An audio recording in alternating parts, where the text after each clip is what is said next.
Hello YouTube, this is ChardarYuGiOh, and since Konami is, I don't know what Konami is doing, but we still do not have the new ban list, and it comes out in a week now, but we still don't have it, and so I'm just going to talk about what types of things I think need to be hit on the list.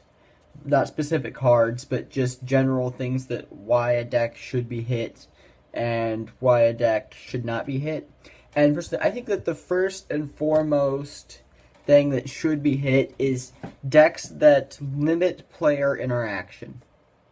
And by this I mean Yu-Gi-Oh! Should be a back and forth thing where both players get a chance to play the game, make their combos, or grind through whatever, or just have a chance to actually play.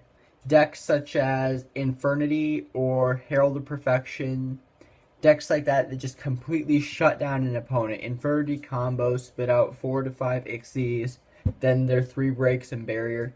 Their opponent doesn't get a chance to actually play any cards, because as soon as they play something or as soon as they summon something, it's break or barrier to destroy it or negate it.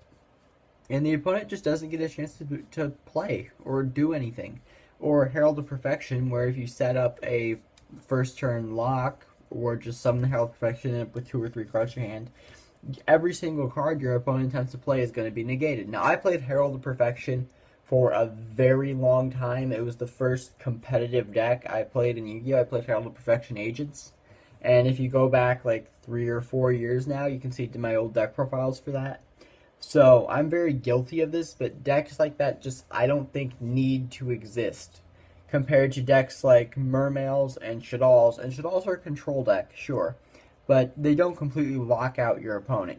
Mermails can OTK rarely, but usually it's just maintain a tempo, keep making combos, and just keep playing through your opponents, whatever your opponent plays.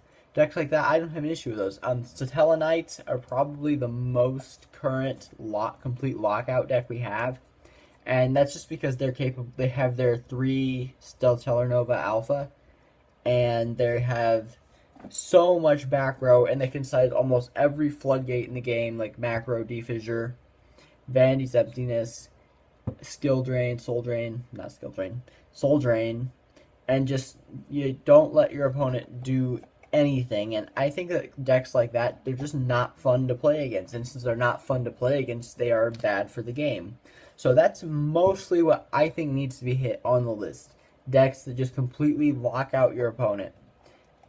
Sylvans are another good example of this real fast, just because they can set up a soul, if they go their Lone Fire Soul Charge play, they end the turn with 2 Felgrands. There's not a whole lot outside of a Lava Golem you can do against 2 Felgrands. And I don't know the last time anyone played Lava Golem. So maybe that's a card worth looking into. Maybe I can discuss that later. But for right now, that's the kind of thing that I really hope gets hit on the list. And that's why I'm such a big proponent of Heavy Storm coming back. Just because it limits the amount of the set 5 go type of thing. Which just isn't fun. And since it's not fun, it's not good for the game. Because if it's not fun, people start playing other games. Like, I've been playing a lot more Magic than I have Yu-Gi-Oh! Lately. And that's also because of the community in the area. But that's another thing I can talk about later. But for right now, comment what you think should be hit and how things should be hit. And peace out, YouTube.